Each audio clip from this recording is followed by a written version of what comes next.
Hello everyone, this is Crota giving you a shoutcast and another game from the WCS America Playoff Series back from June. Yes, replays have been very difficult for me to come by ever since the WCS, and people have been sitting on replays for quite some time. No dream hacks or no major tournaments out there, so I am forced to cast oldie but goodies. And only in the world of video games would a replay that's 4 months old be considered old. Now, let's see what Hero is going to be doing. It looks like he's going to be setting up a proxy pylon down here at the natural expansion, and I'm wondering if he's going to be going for a Forge Fast expansion. Forge Fast expansion, one of those strategies that we more commonly see against Zerg players here, as Revival is spawning over here on the top right hand side of the map. Meanwhile, it is Liquid Hero spawning on the bottom left. This is a PvZ matchup. For some reason, I thought it was Terran for a moment, so I was a little bit confused. It does make a lot of sense trying to go for a Nexus first, trying to get a very fast economy here on MLG Cloud Kingdom. One of those maps that was really part of the map pool for quite some time until it was recently removed, and really you don't get to see that many games from it anymore. Probe now going to go around and do a little bit of scouting, trying to figure out what his opponent is up to. Let's see what he's going to find, what he's going to discover, and what's going on here. We can see a spawning pool already coming in, so Revival not going for a hatchery first. This may catch Hero off guard a bit, as he is going to be placing down a Nexus and then perhaps a Photon Cannon. It looks like it will be a Photon Cannon first after he realizes his opponent has yet to place down a hatchery. Probe now, I'm doing a little bit of running around here. You can see that drone will grow up to be a hatchery at the third base location. Not something it really wants to do. It's perhaps hoping that it doesn't have to build it here, and it looks like he will be building it there in just a moment. Yes, the drone did come down, spotted the probe down here at the natural expansion, as we are already going into a Nexus here at the 8 o'clock location. So far, Revival is still taking a look. He is going to be coming in with this Overlord, taking a look. You can see the pylon here. There's the Forge. This is your typical front door seal. There is that pylon once more, and we should be getting up a Photon Cannon right behind here to prevent these Zerglings from running in. Alright, the Zergling now on the hunt for a probe. They are going to find one poor probe here. Hero doesn't realize it, and it is going to get taken out rather quickly. The other Zergling can try to get in front of it, but that probe should be able to regenerate those shield points enough, or quickly enough, so that it does not get taken out. So far, we are pretty much taking a look at both of these players setting up their economic game. You can see 18 over 24 workers here, triple bases for Revival. Revival making his way out with the Queen. The question is, when are these players going to switch from economy to units and army production? That's really going to dictate the case, or the pace of the game, excuse me. As the players, as soon as they start producing units, the other player needs to respond quickly. If for some reason one player techs a little bit too quickly and doesn't produce enough units, or falls behind in the economic race, that can end up to be a very, very fast and quick game here. So far, both of these players are just building up economy.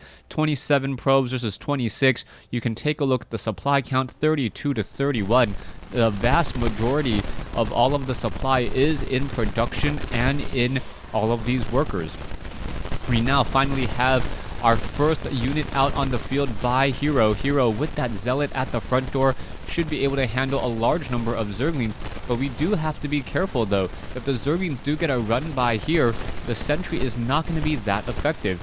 Meanwhile, you can see Revival already having 10 workers here at this, what would normally be the third base location, and also transferring drones down here to the natural expansion. His income is going to jump up sharply because he is going to be mining off of 3 bases, meaning less diminishing returns. It is possible for a Zerg player to get up to 200 supply by, I believe, the 14 or 15 minute mark without really cutting that many corners.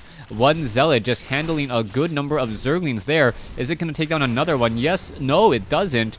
Does it? No, yes, it does. It does take down another Zergling there. I believe the losses are about the same, 100 to 106.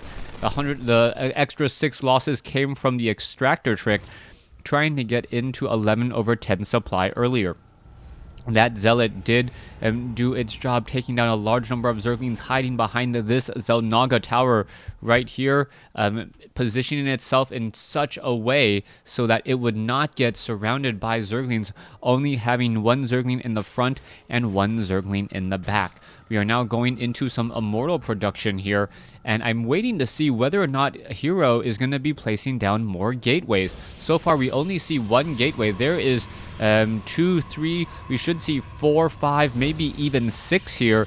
A two base 6-gate push with Immortals and Sentries would be rather strong. You can see there are a handful of Sentries already sitting up here on the high ground, looking to intercept any Overlords that try to suicide their way in. So far, we are only sitting on 4 gateways, and with these, or one gateway with 3 in production. With that, I am not sure what exactly Revival's countermeasure would be.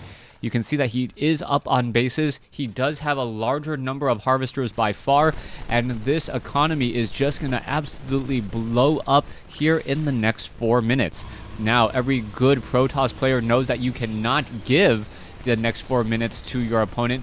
Otherwise, that was pretty much going to be near certain doom. You need to figure out how to at least deal some sort of damage, forcing him to replace drones, use up larva, or do something of that nature. So far, creep tumors have spread out about halfway across the map. Revival doesn't have that many queens down, and this is, I guess, a little bit of a playstyle difference from back in the day until now. The Mothership Core does spot up onto the high ground, so a nice added effect being able to spot up onto the high ground here. The sentries are now going to be coming in. Oh, are we going to see some force fields? Yes, we do. And there is a whole bunch of force fields trying and to protect. That is working out at least fairly well to limit the number of Zerglings that are engaging. The Zealots, the Immortals, all firing back here. Let's take a look at the losses. The losses are fairly even, but considering that Revival needs to replace all those units with larva, and he already has that macro hatch. I thought I saw a macro hatch. No? Alright, never mind. I thought I saw a macro hatch. That is not the case. Anyways, let's come back over here as the Zealots, the Sentries, and even a Warp Prism joining in to replenish these forces. Now, Hero could regenerate a lot of shields on these Immortals and start to make something happen. Interestingly enough, you can see Roaches and Zerglings are off to the side here. They may try to flank. We are going into Hydralisks, which are a very strong unit with their superior range and higher DPS. They just generally take, they're just generally less beefy compared to their Roach counterpart, unless when going up against Immortals. Immortals do deal bonus damage versus those Roaches, and those Roaches do tend to fall apart rather quickly. 3 shots to take down a Roach versus 3 shots to take down a I believe it's actually 4 shots to take down a Hydralisk once you account for natural regeneration.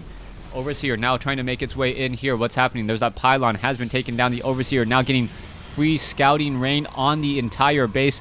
Hero's entire strategy has been revealed, as Hydralisk now making their way in. Are we going to perhaps see a Time Warp? Yes, there you go. Time Warp on the slower Hydralisk now, as the Mothership Core still trying to get away. You're going to see an engagement here. Stalkers are here as well. Roaches may attack from the high ground, picking up the Immortals and picking them back down, making sure that the focus fire is not going to go ahead and take down that unit. Beautiful pickup once again. There is another Time Warp there as the Stalkers are trying to get away.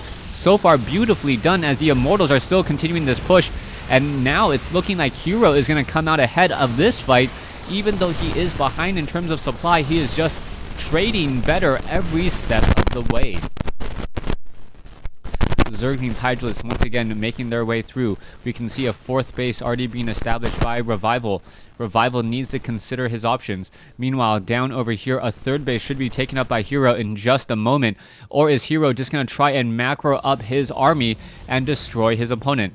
Army supply 63 to 6 or 65 to 67. Worker supply does tell a bit of a different story, much higher for the Zerg. That is why the armies are about the same in terms of supply, but that is not the same case in terms of resources.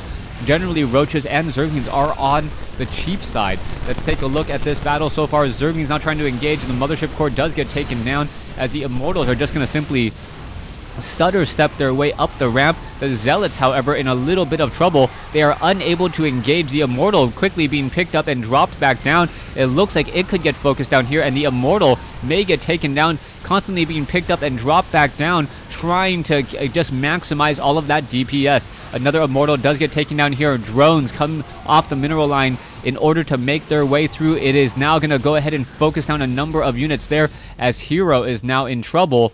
That drone push did enough damage, and now Hero unable to replenish all of his forces. Not enough splash damage. Hydralisk now giving chase, and that may be the end of it. Hero down to 67 supply compared to 125. Army 66 to 23, as the sentries are now trying to take down this pylon. Zerglings are coming in as well.